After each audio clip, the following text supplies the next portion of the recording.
ನಡೆದ ಒಂದು ಘಟನೆ ಇಡೀ ದೇಶದ ಗಮನ ಸೆಳೆದಿದೆ. ನ್ಯೂಸ್ ಸೆಹರ್ ಇಂಡಿಯಾ ಎಂಬ ಡಿಜಿಟಲ್ ಸುದ್ದಿ ಮಾಧ್ಯಮ ನಡೆಸುತ್ತಿರುವ ಪತ್ರಕರ್ತ ಅರ್ಫಾಜ್ ಅಹಮದ್ ಡೈಂಗ್ ಅವರ ಮನೆ ನೆಲಸಮವಾಗಿದೆ. ಜಮ್ಮು ಮತ್ತು ಕಾಶ್ಮೀರ ಆಡಳಿತ ಅರ್ಫಾಜ್ ಅವರು ಸರ್ಕಾರಿ ಜಮೀನನ್ನ ಒತ್ತುವರಿ ಮಾಡಿ ಮನೆ ನಿರ್ಮಿಸಿದ್ರು ಅಂತ ಆರೋಪಿಸಿ ನೆಲಸಮಗೊಳಿಸಿದೆ. ಆದ್ರೆ ಅರ್ಫಾಜ್ ಅವರ ಪ್ರತಿಪಾದನೆ ಬೇರೆನೇ ಇದೆ. ಇತ್ತೀಚೆಗೆ ಅವರು ಗಡಿಯಾಚೆಯ ಮಾದಕ ದ್ರವ್ಯ ಕಳ್ಳಸಾಗಣೆ ಪ್ರಕರಣದಲ್ಲಿ ಪೊಲೀಸ್ ಅಧಿಕಾರಿಯೊಬ್ಬರ ನಂಟಿನ ಕುರಿತು ವರದಿ ಮಾಡಿದ್ರು.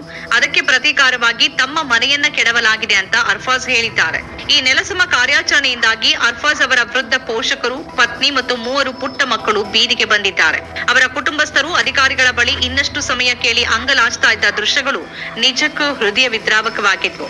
ಇಂತಹ ಸಂದರ್ಭದಲ್ಲಿ ಮಾನವೀಯತೆಯ ಮಹಾಪೂರವನ್ನೇ ಹರಿಸಿದ ವ್ಯಕ್ತಿ ಕುಲ್ದೀಪ್ ಶರ್ಮಾ. ಇವರು ಅರ್ಫಾಜ್ ಅವರ ನೆರೆಯ ನಿವಾಸಿ. ಕಷ್ಟದಲ್ಲಿರುವ ತಮ್ಮ ನೆರೆಹೊರೆಯ ಮುಸ್ಲಿಂ ಸಹೋದರನ ದುಸ್ಥಿತಿಯನ್ನ ನೋಡಿದ ಶರ್ಮಾ ತಕ್ಷಣವೇ ಒಂದು ಮಹತ್ವದ ನಿರ್ಧಾರವನ್ನ ತೆಗೆದುಕೊಂಡ್ರು. ಅವರು ತಮ್ಮ ಸ್ವಂತದ್ದಾದ 5 ಮಾರ್ಲಾ ಅಂದ್ರೆ ಸುಮಾರು 1.25 ಗುಂಟೆ ಜಮೀನನ್ನ ಅರ್ಫಾಜ್ ಅಹಮದ್ ಡೈಂಗ್ ಅವರಿಗೆ ಉಡುಗೊರೆಯಾಗಿ ನೀಡಿದ್ದಾರೆ.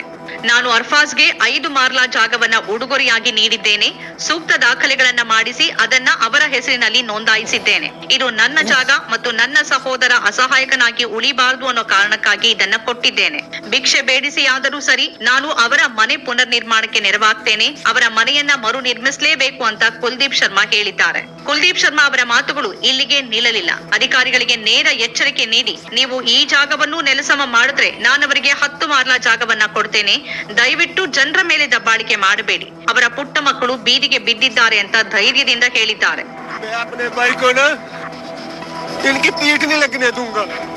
मैंने आपसे बार बार बोला, मैं भीख मांग के भी इनका घर बनवाऊंगा, चाहे कुछ भी हो जाए.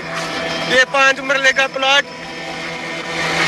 मैंने सोचा था, थोड़ा बहुत कुछ सोचता आदमी. मैं आज अपने भाई को अपनी बेटी के हाथों से दिलवा रहा हूँ और रिटर्न में भी दूंगा. और मैं रिटर्न में भी दूंगा. ये 3 मरले का प्लॉट तोड़ा ना, मैं 5 दूंगा.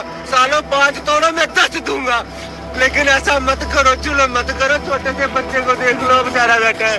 और लानत है तुम्हारे ऊपर. ऐसी सरकारों लानत है. हम इस देश में रह के भी बेघर हो गए. ಇದು ಕೇವಲ ಜಾಗದ ಉಡುಗೊರೆಯಲ್ಲ, ಇದು ಕಷ್ಟದಲ್ಲಿರೋರ ಜೊತೆ ಧರ್ಮ ಭೇದ ಮರೆತು ನಾವಿದ್ದೇವೆ ಎಂಬ ಬಲವಾದ ಸಂದೇಶವಾಗಿದೆ. ಜಮ್ಮುವಿನ ಜನ ನಮ್ಮ ಜೊತೆಯಲ್ಲಿದ್ದಾರೆ. ನಿನ್ನೆಯಿಂದ ಸಾವಿರಾರು ಜನ ನಮಗೆ ಬೆಂಬಲ ವ್ಯಕ್ತಪಡಿಸಿದ್ದಾರೆ. ಹೀಗಾಗಿ ನನಗೀಗ ಯಾವುದೇ ಚಿಂತೆ ಇಲ್ಲ. ನಾವಿಲ್ಲಿ ಒಗ್ಗಟ್ಟಿನಿಂದ ಇದ್ದೇವೆ ಅಂತ ಅರ್ಫಾಜ್ ಡೈಂಗ್ ಅವರ ತಂದೆ ಹೇಳಿದ್ದಾರೆ. ಶರ್ಮಾ ಅವರ ಪುತ್ರಿ ತಾನಿಯಾ ಕೂಡ ತಮ್ಮ ತಂದೆಯ ನಿರ್ಧಾರವನ್ನ ಶ್ಲಾಘಿಸಿ ಮನೆ ಕಳ್ಕೊಂಡ ಕುಟುಂಬಗಳಿಗೆ ಎಲ್ಲರೂ ಬೆಂಬಲವಾಗಿ ನಿಲ್ಲಬೇಕು ಅಂತ ಜಮ್ಮು ಮತ್ತು ಕಾಶ್ಮೀರದ ಜನರಿಗೆ ಕರೆ ನೀಡಿದ್ದಾರೆ. ಕುಲ್ದೀಪ್ ಶರ್ಮಾ ಅವರ ಈ ಮಾನವೀಯ